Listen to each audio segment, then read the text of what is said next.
if there's someone who does not want to take part in this, are they going to be seen as religious outcasts?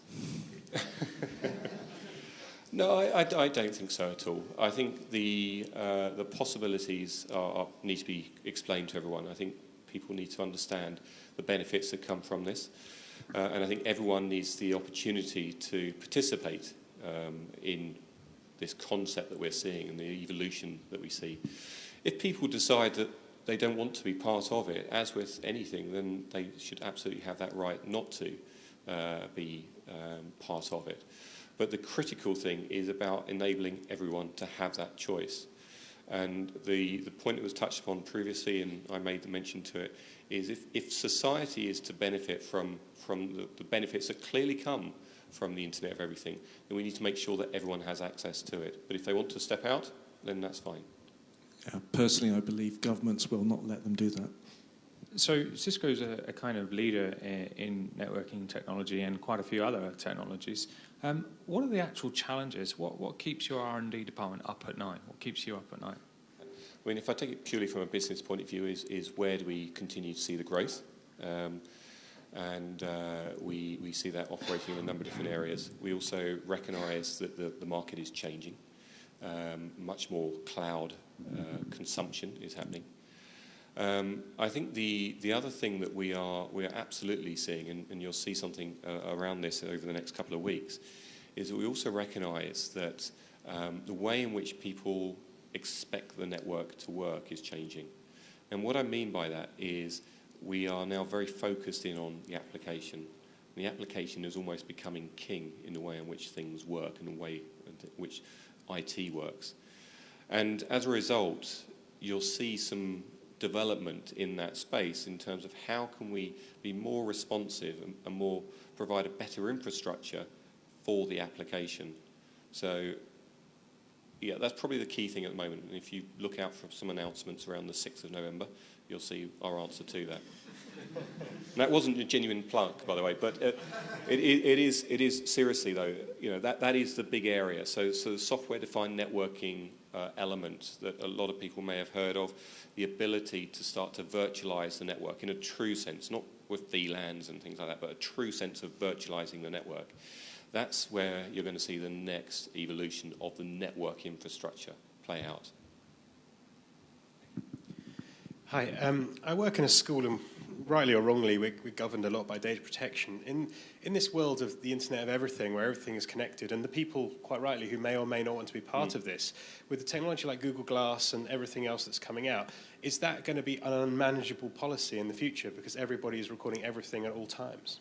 Yeah, no, I think that's a very pertinent question, and I think that the challenge is there, that how do we ensure that people that want to be captured in video are captured and people that aren't. And I don't think there's a true answer to that at the moment. So the governance that needs to be applied to a lot of this technology, as always, and this is always the case if you look back over the way in which technology evolves and then the governance typically follows behind. Now, clearly, that's not ideal, but that is the reality, and I'm not going to say it any other way. But what we will see is that governance will adapt to address, and market conditions will adapt, and etiquette. I know these are really simple things, but etiquette will adapt. And if you want an example of that, you only have to look, and it may not be the best example, but you only have to look at the way in which people are using social media. There is now becoming an etiquette to the way in which you use it. It was very much the Wild West when it first launched.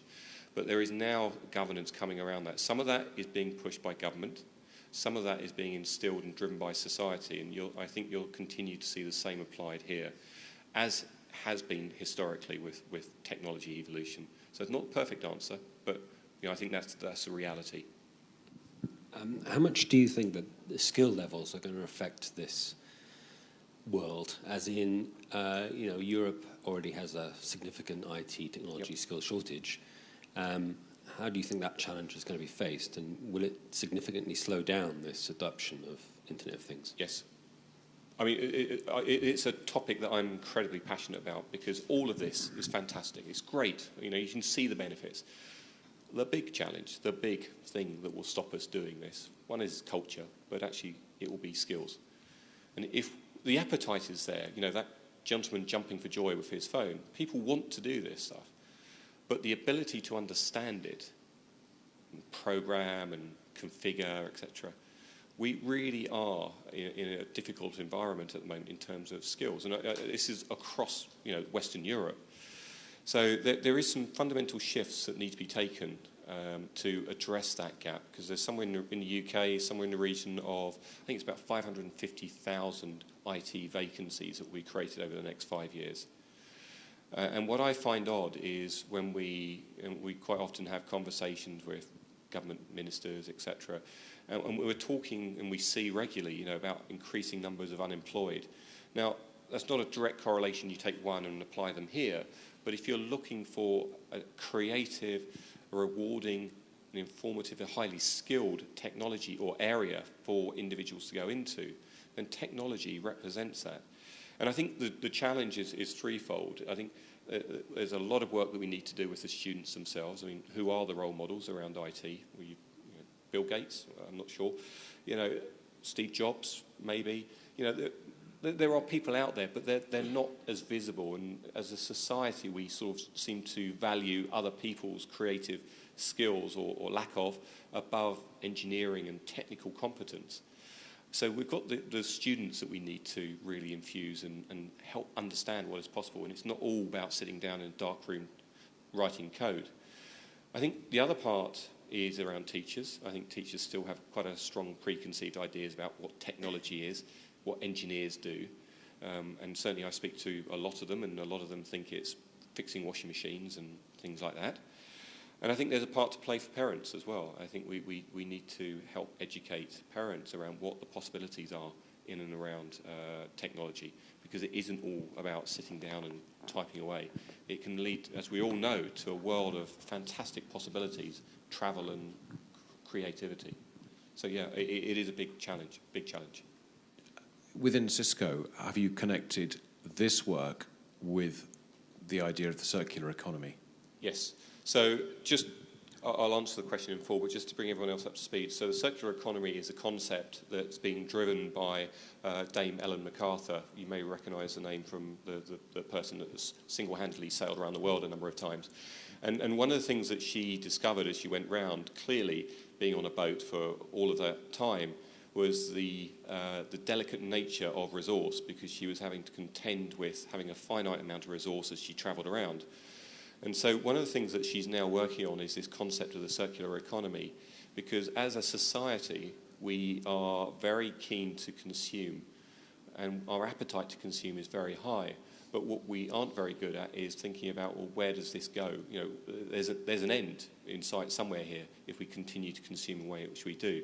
So what she's talking about, and it's a very, very strong message, is how do we design from the very beginning the capability to actually design a circular economy such that when you manufacture some technology or capability, that you actually have an end goal, which is to bring it all the way back to the manufacturing cycle again. And you can actually reuse. And I don't mean just reuse as in recycle, I mean genuinely reuse. But also challenge some of the market conditions as well. So by that I mean, at the moment, we buy things. We buy things, we use them, and we typically throw away. But if you think of a lot of items that we buy, a lot of technology has parts in it that is finite in terms of the raw materials that are being dug up around the globe. And that's really valuable. It's more valuable to the manufacturer than it is to us. So why wouldn't you start to change the business model such that actually, rather than buying something, you lease it. You send it to someone, they lease it, they pay for it, they have it for 3 years, and then the manufacturer gets that part back again, they get the raw materials again, and they can then lease it again, and so it goes on. So you get this concept, very crude example, but you get this concept of the circular economy. So absolutely, when you start to have all of this connectivity in place, once you start to have this visibility, you can absolutely start to see the life cycle of a product, of a technology, as it goes through from coming out of the ground, because you can have the capability to monitor it there, right the way through its manufacturing process, right the way through its use and its consumption, and then back through again. So the Internet of Everything absolutely plays into that circular economy. So just a brief follow-up to that. Can you think of any areas of the world that would be small enough to demonstrate this? Small enough to demonstrate this. So absolutely. So clearly, if you look at Jersey, it's in a relatively unique position in terms of the fastest island in the world. That infrastructure, that capability will exist here. And so the ability to start to connect the unconnected, as we talked about, really does exist here. And so the ability to jump ahead of other countries around the world. And I talked about Barcelona earlier on as a prime example there of a smart city that they're trying to evolve.